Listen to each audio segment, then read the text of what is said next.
नमस्कार साथियों, मैं प्रदीप कुमार। जैविक ज्योति मिशन यूट्यूब चैनल में आपका स्वागत है। आज हम आए हैं एक ऐसे किसान के पास जिन्होंने समाज में फैली हुई जो कुरीति है उसको चुनौती दी है और नौकरी छोड़कर वो खेती की तरफ बढ़े हैं और खेती में कुछ ऐसा करने का जुनून उनके अंदर है कि वास्तव में वो दूसरे किसानों के लिए एक मसीहा बने हुए हैं और अपने नए नए तकनीक से, अपने नए नए विचारों से अपनी खेती को किस तरह से बदलाव किया है, उन्होंने अपनी खेती में कितना अच्छा सुधार किया है।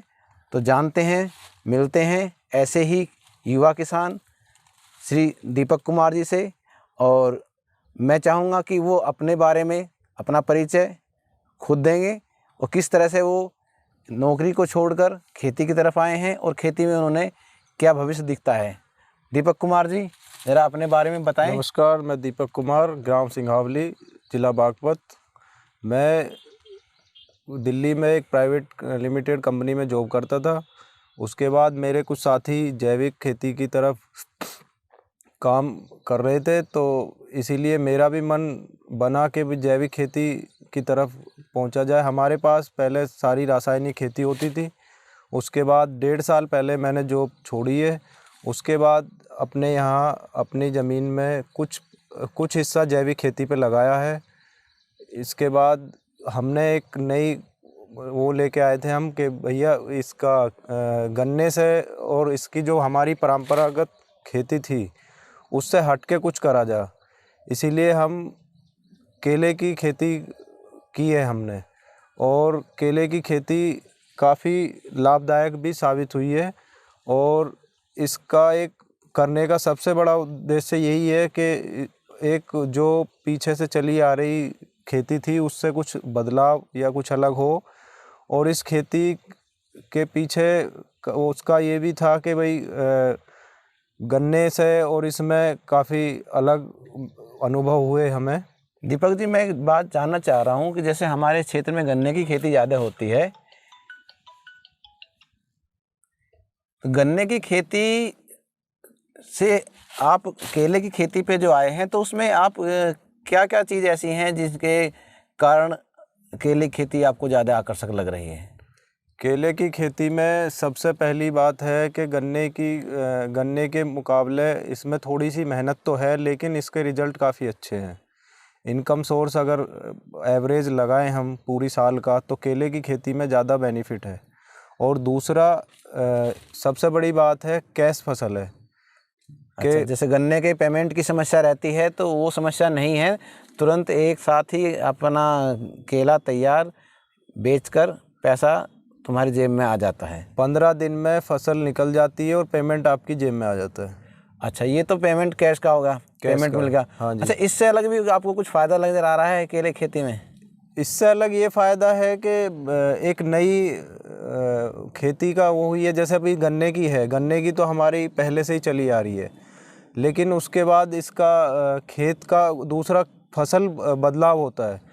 एक जैसे गन्ना ही चला आ रहा है या गन्ना गेहूँ, तो केले से क्या होता है कि खेत का मिट्टी का भी स्वास्थ्य थोड़ा सा चेंज होता है। अच्छा, जैसे कि हम देख रहे हैं कि आपके जो ये जिस खेत में हम खड़े हैं, ये दूसरी साल का केला है। हाँ जी। तो पहली साल का जो केला है वो इसमें पड़ा हुआ है। तो जहाँ तक मुझे लग रहा है कि जितना भी केला इनका पहला था, जो तना था, पत्तियाँ थी, वो सारी इस खेत में ही हैं। और जैसा कि आप देख भी रहे हो कि दीपक जी जैविक खेती की तरफ अग्रसर हैं, तो इन्होंने जो वेस्ट डिकम्पोजर है उसका प्रयोग किया है और अपने खेतों में डिकम्पोजर चलाया है। इससे क्या फ़ायदा हो रहा है कि जितना भी तना है ये सारा गल जाएगा।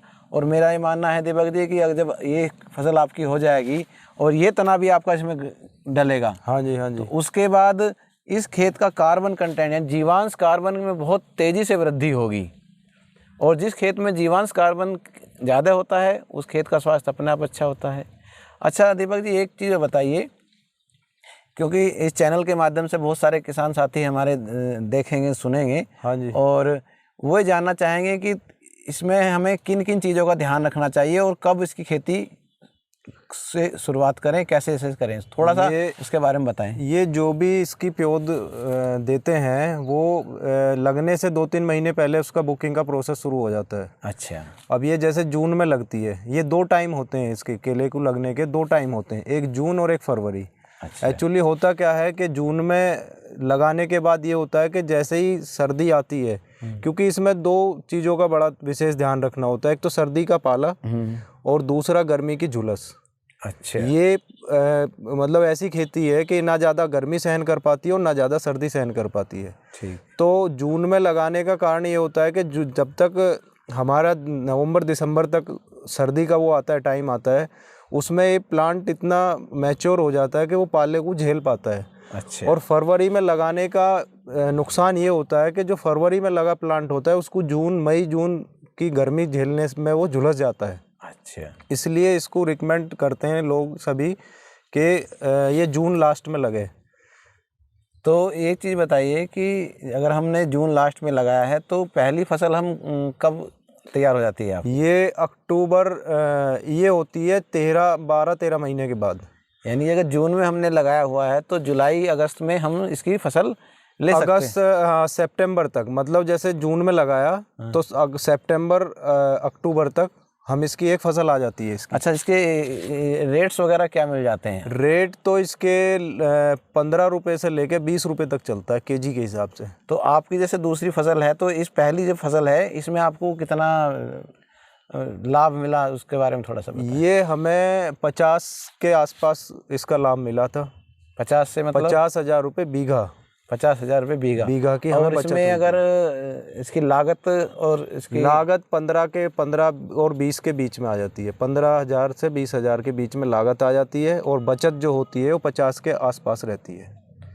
मतलब यानी कि हमारा जो निकला है वो 65-70 के आसपास निकला है। अच्छा, मतलब शुद्ध मुनाफा जो है वो 50 के आसपास चलता है। तो जहाँ तक मेरा मानना है कि जो गन्ने की खेती से अगर हम अच्छी गन्ने की खेती करते हैं बहुत अच्छा प्रोडक्शन और दूसरा निकालते हैं। इसमें ये भी होता है कि ये आपके हाथ में होती है, आप जहाँ मर्जी ले जा सकते हो। गन्ने को आप एक या तो शुगर मिल लेके जाओगे या क्रेशर लेके जाओगे। अच्छा। लेकिन इसको आप कहीं भी जहाँ आपको अच्छा लगे वहाँ आप उसको बेच सकते हो।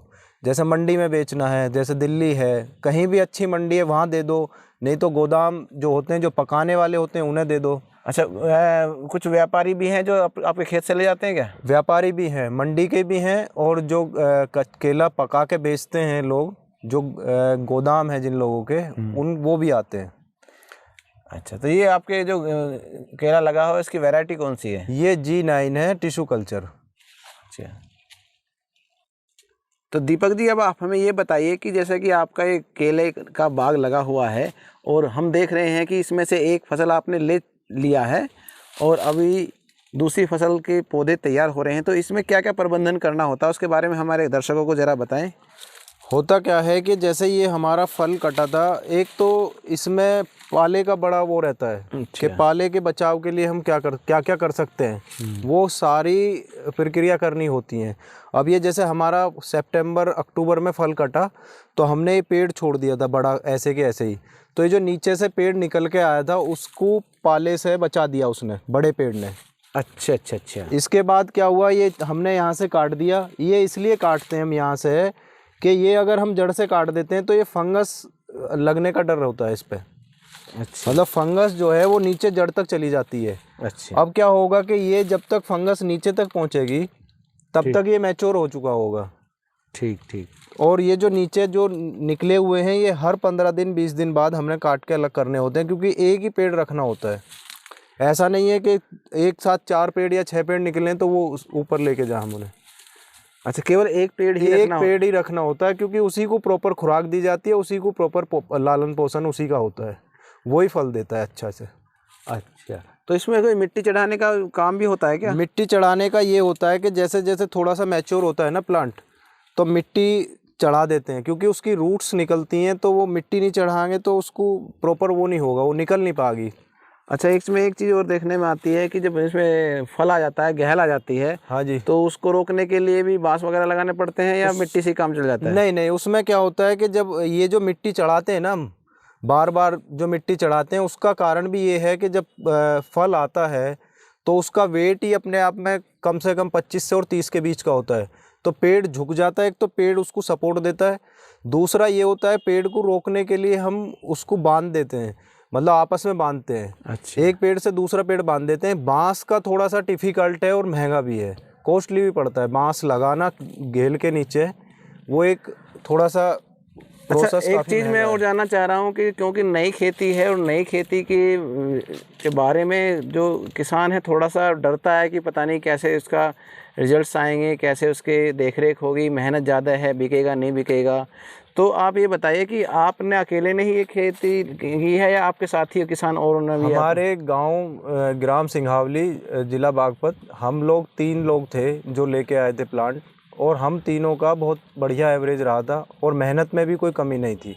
मेहनत एक्चुअली होता क्या है कि किसान, अब जैसे गन्ने की फसल होगी, गन्ने की फसल में क्या है कि आपने एक बार गन्ना लगा दिया, उसके बाद उसकी देखरेख कम होगी। इसको क्या होता है, इसकी प्रॉपर ऑब्जर्वेशन होती है। इस प्लांट को आप लगा के छोड़ नहीं सकते, आप इसको हर दूसरे तीसरे दिन आप देखना होता है कि कोई बीमारी, कोई वायरस, कोई फंगस, कोई चीज़ लग तो नहीं गई है। आपको उसका तुरंत ट्रीटमेंट करना होता है। तो इसीलिए लोग बचते हैं, क्योंकि मेहनत तो है लेकिन बदलाव भी तो ज़रूरी है ना। अच्छा, एक चीज़ मैं आपसे और जानना चाहूँगा कि जैसे कि आप नौकरी छोड़कर खेती की तरफ आए हैं और खेती में भी आप जैविक खेती की तरफ बढ़ रहे हैं, तो ये आपने इसमें जैविक तरीके से अपनाया है या रासायनिक तरीके से यूज़ किया है? हमने स्टार्टिंग इसको पूर्णतः रासायनिक करी थी, लेकिन उसके बाद में हमने धीरे धीरे इसको जैविक भी हमने वो दी है। इसको हमने जीवामृत और वेस्ट डिकम्पोजर कंटिन्यू चलाया था, और जो फर्टिलाइज़र है वो भी हमने रासायनिक कम करा था। आप ये मान सकते हो कि 60-40 का रेशियो एप्लीकेबल कर सकते हैं। अच्छा, तो उसका कुछ बेनिफिट आपको मिल रहा है? उसका बेनिफिट ये था कि जितने भी इसके पत्ते या जो भी वो होती है, जो वेस्टेज होती है, उसको बहुत जल्दी गला देती है वेस्ट डिकम्पोजर। उसके बाद मिट्टी जितनी फोपली होगी, इसकी रूट्स उतनी आसानी से नीचे जाएंगी और फैलेंगी दूर तक। अच्छा, दूर दूर से पोषण लेगा, दूर दूर से पोषण लेगी। और ये तो किसी भी प्लांट की बात है, चाहे ये हो या गन्ना हो, किसी भी उसका है, मिट्टी जितनी फोकी होगी, हाँ। फोकी होगी, उतनी ही ज़्यादा रूट्स उसकी नीचे तक पहुंचेगी और साइड में भी जाएगी। अच्छा, अभी आप दिखाना चाह रहे हैं अपने दर्शकों को कि आपने ड्रम रखे हैं, इन ड्रमों का आपने किस तरह से प्रबंधन किया, क्या है ये वेस्ट डिकम्पोजर है। ये वेस्ट डिकम्पोजर का घोल है? हाँ जी। ये सभी अभी तो वेस्ट डिकम्पोजर हैं, लेकिन इसमें 2 ड्राम हम वेस्ट डिकम्पोजर रखते हैं। अच्छा। और 2 ड्राम जीवामृत रखते हैं। अच्छा अच्छा, नहीं देखो मैं इनका व्यवस्था भी, क्योंकि उन्होंने उधर टोटी लगाई हुई है और पानी के साथ, और ये पानी है साइड में, पानी की वो है, जिस भी खेत में पानी चलता है उसी में हम टोटी खोल के इसको पहुंचाते हैं। तो आपको रासायनिक खेती के साथ साथ जैविक आदान भी इसमें प्रयोग कर रहे हैं और उसका आपको लाभ मिल रहा है? उसका लाभ भी मिल रहा है, और हमने 2 एकड़ पूर्णतः जैविक पे भी लगाई हुई है। बाकी की जो हमारी बची हुई ज़मीन है, उसको हम धीरे धीरे रासायनिक कम करते जा रहे हैं और जैविक प्रोडक्ट उसमें डालते जा रहे हैं, ताकि मिट्टी का स्वास्थ्य अच्छा हो जाए और उसकी प्रोडक्शन भी डाउन ना हो। तो दीपक जी, हमें बताएं कि आप दूसरे जो हमारे साथी किसान हैं उनको क्या संदेश देना चाहेंगे? उनको संदेश मैं यही देना चाहूँगा कि जितना जैविक प्रोडक्ट यूज करें, जैसे जीवामृत हो गया और वेस्ट डिकम्पोजर हो, इनका तो इस्तेमाल करें ही करें, चाहे रासायनिक करें या जैविक करें।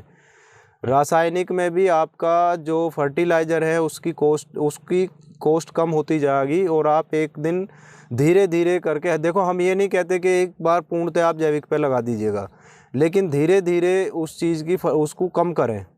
मान लो आपने 50 किलो फर्टिलाइज़र लगाना, तो उस बार 40 लगाएं, अगली बार उसको 30 लाएं, फिर धीरे धीरे आप घटाते घटाते उसको बिल्कुल 0 पे ले आएंगे। तब तक 0 पे आएगा, तब तक आपके खेत में जो जीवांश कार्बन है वो काफ़ी बढ़ चुका होगा और आपकी प्रोडक्शन भी लॉस नहीं होगी। ठीक। अभी तक लोगों का जो मिथ है वो ये है कि जैविक खेती कर तो लें, लेकिन जैविक खेती होगा नहीं, प्रोडक्शन नहीं हो पाएगा, फिर उसको बेचने का वो है, आप ना अब जहाँ भी आप सामान बेच रहे हो वहीं उसको बेच दो। बिल्कुल बिल्कुल, ज़रूरी नहीं है कि उसके लिए एक अलग से मार्केट बनेगी, लेकिन ये है कि आप धीरे धीरे कम करें, आपके प्रोडक्शन भी लॉस नहीं होगी और आपका खेत पूर्णतः जैविक की तरफ भी आ जाएगा। भाई पर्यावरण को भी बचाना है, स्वास्थ्य को पर्यावरण को भी है, बचाना है, तो इन सब चीज़ को बचाने के लिए और अपनी पैसा भी बचाना है।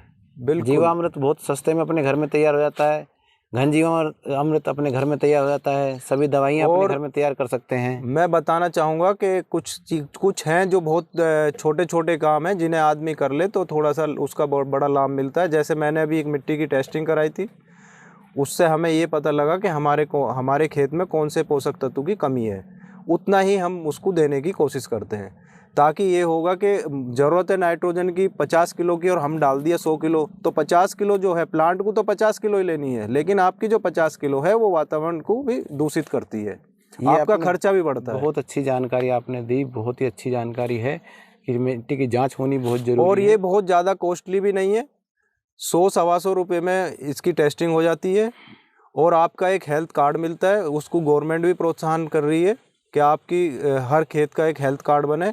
देखो आदमी तो अपना बना लेता है लेकिन खेत का नहीं बना पाता, उसको खेत का भी एक हेल्थ कार्ड बनाना चाहिए ताकि पता रहे कि उसको कब किस चीज़ की ज़रूरत है और कितनी मात्रा में ज़रूरत है। जेब तो हमारी कटनी है, बिल्कुल 50 किलो की रिक्वायरमेंट है फसल को, आप डाल रहे हो 100 किलो, तो 50 किलो तो अपनी जेब से गया ना।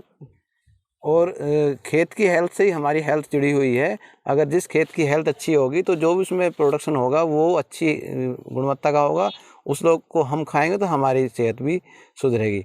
बहुत बहुत धन्यवाद दीपक जी, बहुत अच्छा लगा आपसे बात करके और हम उम्मीद करते हैं कि ऐसे ही आप अच्छे अच्छे काम करते रहें और दूसरे किसानों के लिए एक प्रेरणा स्रोत बने रहें। धन्यवाद। अच्छा, नमस्कार। और जो भी भाई हमारे इस चैनल को देख रहे हैं, उम्मीद है कि उन्हें काफ़ी अच्छा लगेगा केले की जानकारी के लिए और दूसरी फसलों की जानकारी के लिए। तो इस चैनल को लाइक करें, सब्सक्राइब करें और अपने दोस्तों के साथ शेयर करें। धन्यवाद।